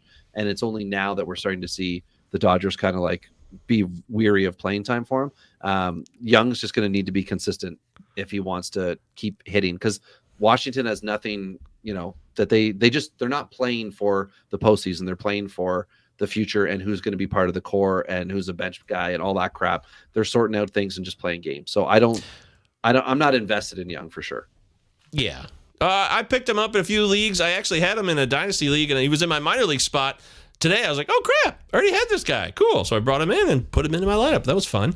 But I'm wondering, as we finish our final AA hottie pitching prospect of today from the AA world, Tink Hence, who is the number one prospect according to MLB.com for the Cardinals. Just ahead best name at AA. Best name at AA. Oh yeah. Sure. Well, Tekoa, Robies, no slouch. But are the Cardinals the only organization that takes it even further with less originality by every one of the minor league teams has to be the Cardinals? I mean, come on. Yeah, I was looking at all the hats the other day, and they definitely stand out as it's unfortunate because at the minor league level, the tradition's not there unless the team has been that same name the whole time. Durham Bulls, as an example. Right. Obviously, the movie really helped that. But yeah, the Cardinals minor leagues. I mean, Springfield. Come on, be more better. At least the Lakeland Tigers are the Lakeland Flying Tigers. So I'll give the Tigers credit on that one. But what about Tink Hence here? Tink Hence. Go Tigers. They're Erie Seawolves for AA. Yeah, exactly. No, they do the work. Hens. I'm just saying. Yeah. They're not being lame. So Tink Hence is good? Hence, yeah. And he's he's fine. He's kind of being allowed to go a little bit this year. Hasn't done it in every start, but they last couple of years they've been very slowly allowing him to have some innings. But he's got ridiculous stuff. It's lots of fun to watch. Plus he's got his real name is Markavian. I thought it was Tinker. Tink is his nickname, but Markavian is the guy's real name, which is a great freaking real name. I've got to say, It is. Tinkers to Evers to Chance. That's what I think. There you of. go. But That's a deep cut for Ben knows I'm talking about baseball Yep, people. yep. I don't know why I still remember that. I never met those guys. I don't even care about Tinkers to Evers to Chance, but it's a hell of a combo, hell of an infield. Once upon a time in Chicago. well, screw the Mariners because they challenged Kellenick single. I don't have the game playing live, and he got it taken away. Sad. Ooh. How about the single A world here? Plots of podcast, 2 L's, 2 We're gonna Z's. get on your face and No, point I'm not out going to your point out your faults. faults. I want to say 2 L's, 2 Z's. Follow Ben on Twitter, Big Gentle Ben, Robbie Baseball 1. I'm at MJ Govier, the Plots of podcast, 2 L's, 2 Z's. The final segment here, the single A, which includes, I assume, both high and low A. Yep. And Govier, you need to find a picture of the first guy. Yes, somewhere. absolutely you do. Find a video of this. Matt Wilkinson, a.k.a. Tugboat, who is leading all of A-ball, 41 Ks and 20 2/3 innings. He had a, 14 strikeout game last 14 week, or 15, which is where everybody was like, who is this guy? A decimal 4.4 ERA. And if you would have been reading my weekly piece, you would have seen him the week before because he was freaking ridiculous. So, yeah. Ooh, There how it could is I not for be the subscribed YouTube. to Minor League Baseball on YouTube? I just fixed that. Sorry about that, Minor League Baseball. Check this out, guys. Listen in. Here we 15 go. punch-outs. Yeah, okay. Tugboat. Just watch on the him. season already. That is a tugboat, baby. He just called him Tugboat, too. That's his, yeah. 1-2 I delivery. mean, look at that guy. Got him. Matt he Tugboat Wilkinson. Let's close the David book on Wells. him. That's who he It looks won't like. take I'm just long. gonna 6 say, innings, you know, no he makes hits, no runs. Could they get us in a little bit closer? I mean, I have an 15 iPhone that zooms in better than yes, this. You heard me. 15. Max That is is- 1 and a 5. What I will say squished though together, is it's 5 David times Wells 3, on the 3 Yankees. times 5, It's however not you wanna David break it Wells down, he's got early in his 15. career. Yeah, it's David Wells when There he he talked about is. being blackout drunk the night before. Yeah. But either way, this is the kind of guy that everybody's going to be excited about. Remember, what's his nuts with the Twins? Oh my goodness, he wasn't the pitcher, but the big fella with the Twins. Kent Herbeck? No, just like 2 years ago, 3 years Randy ago. Bush? No, stop it. David Let's Ortiz. talk. Hard. Oh, You're not even talking El about Twins now. He Tortuga? was, El Tortuga? what the hell was his actual name? Yeah, Williams Astudillo? Yes, Yeah. thank you, Astudillo. Yeah, so that everyone's like, oh, he's great. Just like people with the Jays catcher, non-catcher. Yeah, thanks, Joe. It just like we like him, but I don't know for real. I would be cool in all my dynasty leagues. He is only owned in one, and he was picked up like a week ago. Somebody that reads Ben picked him up. Some a-hole, that paid the piper. So anyway, Well, next guy up. Yeah, that's Sorry. awesome. Tugboat makes me think of wrestling, by the way. That guy. There used to be a 100%. wrestler named Tugboat who was yeah. also called the Typhoon and also called something before that. He had like 8 Was names. was that the same guy? It was. I learned this recently. Okay. I've been watching way too much wrestling crap from the past. So did you have you been watching it on Crave then, the Dark Side of the Ring? No, that's where I need to go to next. I've actually been on YouTube Okay. watching something different, but it's on my list. And I also want to make sure you're on my list, Uncle Ted, because this is a pitchers only show today. He wants to know is Matt Shaw coming, and I bet Tyler Black comes up in the next week or two. I love Tyler Black, so I'm always going to ride or die for Tyler Black. One thing for Tyler Black. Tyler Black Uh-oh. has played one game of third base this year. He's Only playing first base. Oh. They're gonna have to. They will have to decide that Gary Sanchez sucks, which is really not a hard decision to make. But Yeah, apparently he's on a there's- mini run right now, but yeah. But move Reese Hoskins, the DH, masquerading as a first baseman, to DH, and then Tyler Black can come up and have a spot. But they've officially decided that he is not an infielder anywhere else. Is Cavalli coming back this year? I thought he got hurt last year. Am I a moron? Oh, No, Cavalli, we talked about him earlier. Cade Cavalli he's pitching to live hitters today. Should be, according to the team, should be back sometime at the end of June. Okay. Thank you very much. Excellent update. All right, sorry, Robbie. Continue forth. That's okay. No. We've got Quinn Matthews of the Cardinals, left-handed pitcher, 18 innings pitched, 38 Ks, and a decimal 50 ERA. So that's a guy to watch. I don't have his roster percentage, but yeah, I bet you it's low. You could say that if you were going to pick a minor league pitcher of the year, he's absolutely in the running. We got one coming up here in just a hair, but Quinn Matthews. Look at him. Yeah, that's a great. He looks like he's in shot. Creedence Clearwater Revival or something. I don't know. He's got he quite does have a beautiful hippie hair. look. He was born on the bayou. All Exactly. right, Yes, he looks like he'd be strumming on a banjo down on the bayou. That's good for Quinn Matthews. Matthews is pumped up. He was kind of that prototypical college lefty that went from throwing 90 mile an hour and now he's throwing 96. So this is legit. It's big time stuff, but they're kind of letting him gain his feel for the pitches because all of his stuff is a little harder now, and so they're letting him kind of figure this stuff out at A ball, and then we'll kind of allow him to run up. Because I remember this guy now because this is the guy who threw 156 pitches for Stanford in the Super Regionals against Texas last year. So and just for anyone that's listening, because I just tried to really quickly sort out his rostered percentage. Matthews is with just one T. So Matt Hews. Yep. I did the double. And he David is already beat rostered. 6% on Fantrax. All right. Sorry, Robbie. Fine. No, it's But I it was was in the there, chat. guys. I was there. You were anyway. there. You did the work. That's all we asked for on this show. More exciting. Ben's not a big fan of the next guy. Owen Murphy with Atlanta.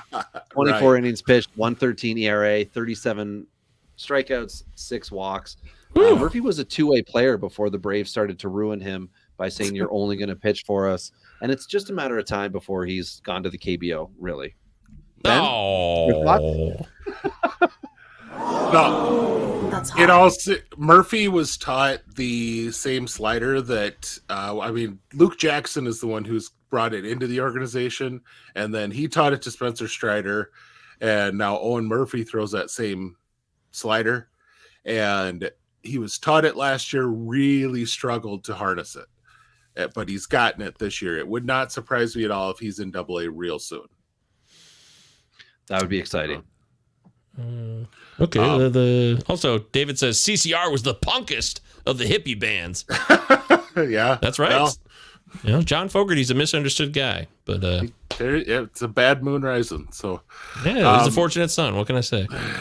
So if I we're was gonna more of a Tabitha's Secret kind of guy myself. Anybody? Well, I don't know that one. You got me. Tabitha's Secret. Look it up. So then the next guy we have is Jonah Tong, and if you're gonna, like I said, this would probably be the competition with Matthews for minor league pitcher of the year to this point. Tong has just been incredible in low A. He's in low A? Oh, he just got moved up to high A today, I think. Sorry. Yeah, I think you're right. Has not allowed an earned run yet. 36 strikeouts and just 5 walks over 18 and 2/3 innings. So he's striking out 2 batters per inning right now, which is 10% kind of rostered on Fantrax. Suck it, David Hill. I got there before you.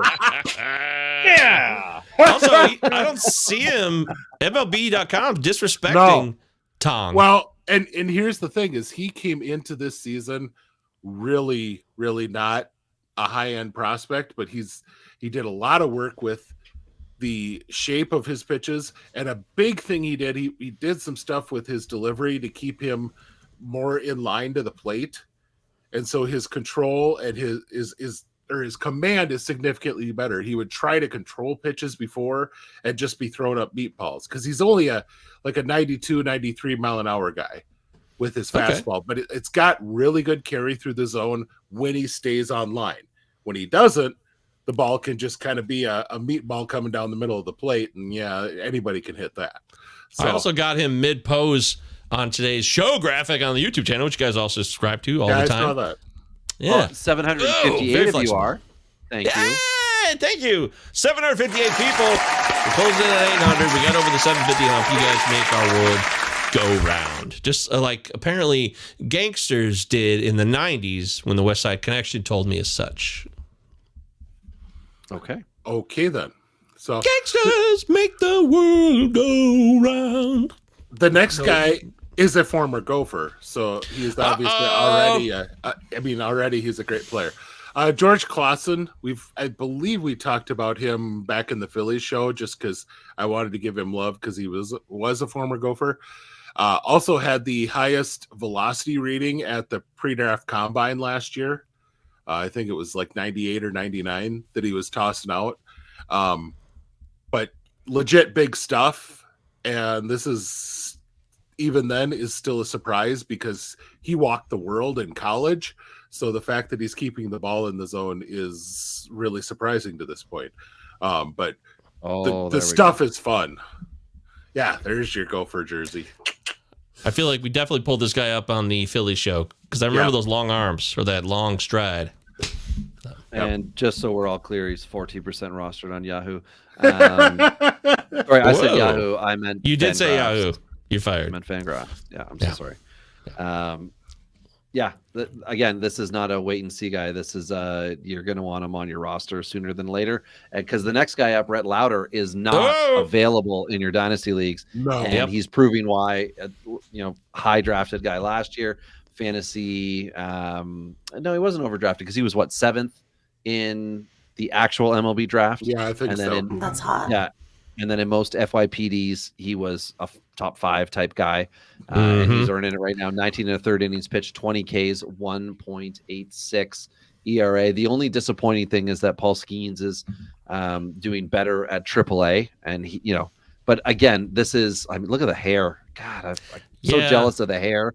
And then that reminds me of early Mike Clevenger days. Not that I want to be reminded of him, but it does. Yeah, the flow's there. The hair is there. Yeah, the hair. No, yes. And Lauder is one of those guys that's going to be able to come up and just immediately be 150 to 200 inning pitcher that you can count on as a middle of your fantasy rotation. Probably not your fantasy ace, but a middle of your fantasy rotation type of guy. He's just that consistent guy that's going to go out and be a solid pitcher every stinking year. Nothing better than that on a dynasty league. Next up is get yourself a pack of Winston Santos, everybody. The right-handed pitcher for Texas, 20 and 2/3 of an inning pitched, decimal 4.4. Hee-haw-hey. Reminds me of my stepdad or my first stepdad. Yeah. He loved Winstons. He loved nothing more than a pack of Winstons and a rum and Coke after work. Rest in peace, Steve Yossi. Was Demorier a brand in America? No. At least not one I'm familiar with. Yeah, my dad was a Demorier king-sized smoker. Anywho, speaking of, yes, we'll just move on. So Winston Santos, pitcher, 20 and 2/3 innings. I accidentally just closed the Fantrax window, so if I could get the info on the roster percentage. But anyway, the decimal 4 ERA. He's striking out a lot, right? 31 guys, seven walks in that time is the only thing you're going to want to be careful of, because if it's at a low level and he's walking, I'm assuming he's missing. Not that guys are being patient.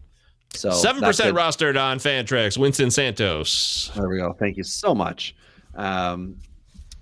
It's interesting. I don't know what is the age of Mr. Santos. What's my age again? Yeah, what is his age? Well, I would have to say that he's 20. I closed the page. I apologize. I won't close the page. You're fired. Yeah, that was one time I took a break. There you go. He's 22. So he should be doing exactly what he's doing, so he can move up and get another A beside the A in which he's pitching. Thank you, David, for confirming my 7%. So, Ben, we talked about this before. We talked about it in the preseason. We talked about it very early in April also. 2 arms that we really like. The place that they'll pitch. Yep, that's the giveaway. The place that they'll pitch is the problem. It's Chase Dollander and Sean Sullivan. For Dollander, 15 and a third innings, 2.93 ERA. You went with the K percentage of 44.3. Yeah. I like it. Math. It's because it's I believe either first or second in all of the minor leagues. That's why I put it up there. Worthy based on percentage. And then Sullivan, 15 and 2/3 innings pitched, 2.87 ERA, a decimal 6.0 FIP, which I have yet to see in a fantasy league. But he has 23 strikeouts, and I see that in all the fantasy leagues, and only 1 walk, which is excellent. He is dominating. Oh my God, he looks little. But he's 6'4". He looks so tiny in that photo. It's funny how perspectives can look that way. It would be fun if both these guys got pulled up at the same time, so that we didn't have to say that one was potentially on the depth chart a tick higher than the other.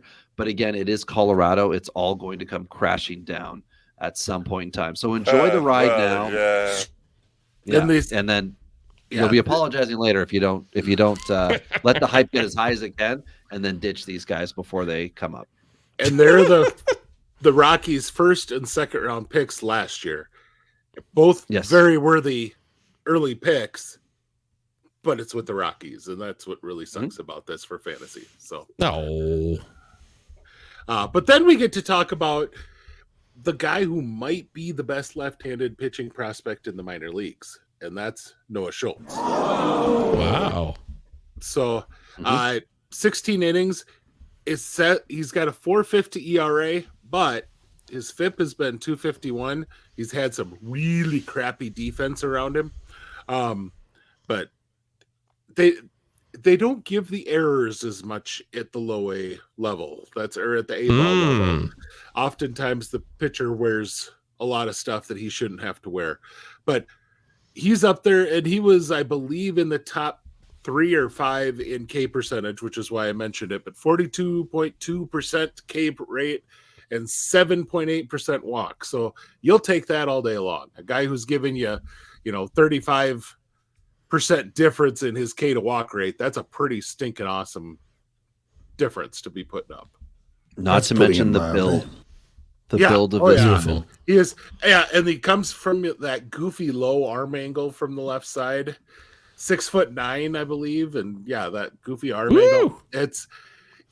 It's going to be tough for major league hitters to pick it up once he gets there. So, goofy pants and a fat ass. That's what I'm talking about. All right, we got one more here on the podcast. If you show a picture, Govier, that helps. Give me if you just say those words, people are like, "What is?" Oh, that's from Billy Madison, or no, Happy Gilmore. He doesn't want to. He would never catch himself in golf wear because he looks like goofy pants and a fat ass. But it turns out Happy Gilmore, spoiler alert, was a really good golfer. So if you haven't seen that movie that's 30 years old, I'm sorry for spoiling it. But not to spoil the final pitcher on our list. They are making a sequel. You're right. That's coming out. That's happening. Who's the final pitcher on this list, buddy? Hey, guess what? We go back to the Tigers. Yay! And some... I was just going to say, and we go for Robbie's favorite beer. Yeah, sponsor. Meant to be. Jaden Ham is Meant the to guy's be. name. I love the walk to strikeout rate, which is why I threw him on here. 16 and a third innings, a $1.65 ERA, but 25-1 strikeout to walk, which that's glorious. You'll take that all day long. Yeah, that's it says 21 on YouTube. Mike's got it pulled up to milb.com, I believe, and it says he's 21. I thought he was 22. So if he is, he may have just turned 22. No, he's 21. September is his birthday.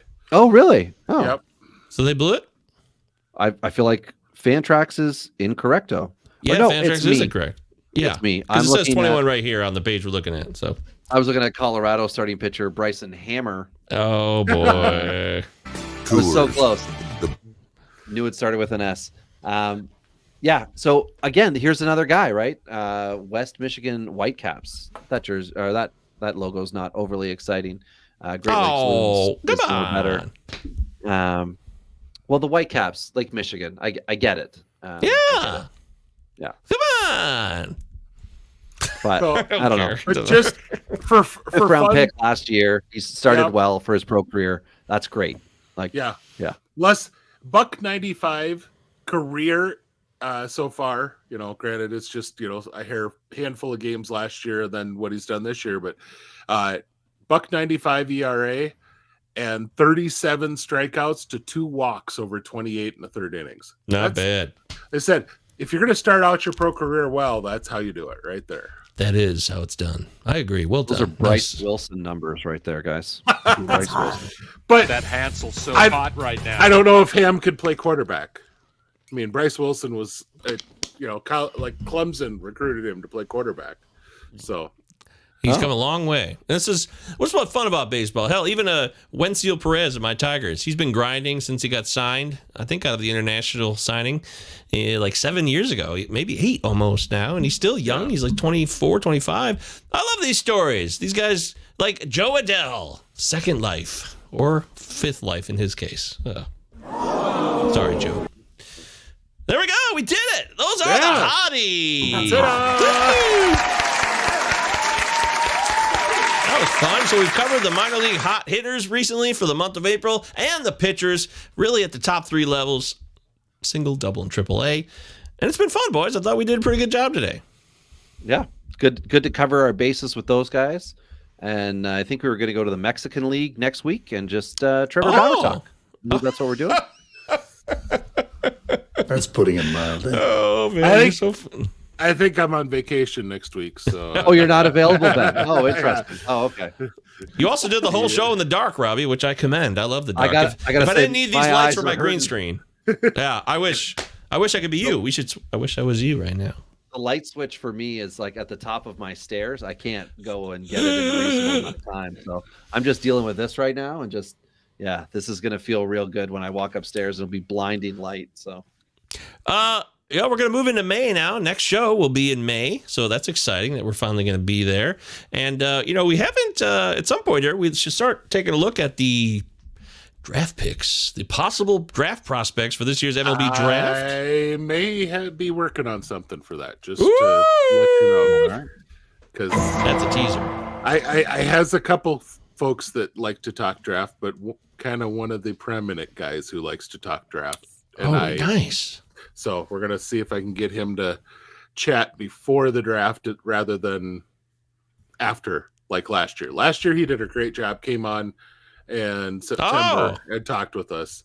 Yes. But I'm hoping I can get him on ahead of the draft this year. But you got to talk now because once you get into June, there's no way.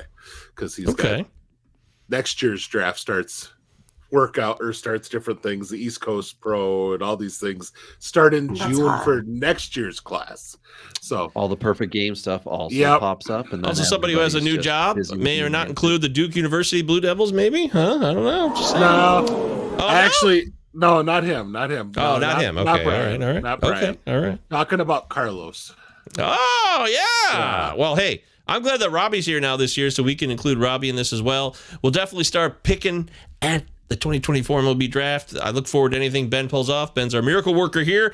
It's a hot time to be a minor leaguer in a good way. That's a good thing to be hot. So, because it's gonna be May. It's gonna be May real soon. So next week, what are we doing? Do we know? We'll figure it out. Okay, we'll figure it out. That's fine. Yeah, I'm gonna go to bed. So hey, everybody, thanks for watching. Thanks for listening. Those who watch later, you can subscribe, like the video, comment. We'll respond to your comments. And of course, if you're listening to the audio version, 5-star review. Spotify, we're still getting crushed, but Apple, we remain strong. We're not going to worry about Spotify, all right? We're not going to worry about it. I'm just reminding the people. Part of this is something people don't understand, but it's an important part of the job, is you never know who's listening for the first time. So you got to just repeat a lot of things over and over again. You never know who's just going to jump in on our stream, and they may not have heard what we said before. And it's a little bit monotonous, but it's part of the experience when it comes to doing a show, connecting and growing with others. Beautiful. Follow Ben on Twitter, Big Jet to Ben. Follow Robbie Baseball 1. I'm an MJ Govier, Palazzo Podcast 2 L's. Do these all the Palazzo Podcasts. Galaxy of Stars. We'll be back on Friday, I believe, with a show, and then on Sunday, and then we'll be back next Monday. We're trying to really stick on Mondays. So if you are annoyed that we're not in enough of a routine, we're really trying to stick Monday nights, 9 o'clock, Prospects Power Hour, me, Ben, and Robert. Sound good? See? It works for me. Yeah. Yay! All right, thanks, everybody. We're out of here. Good night.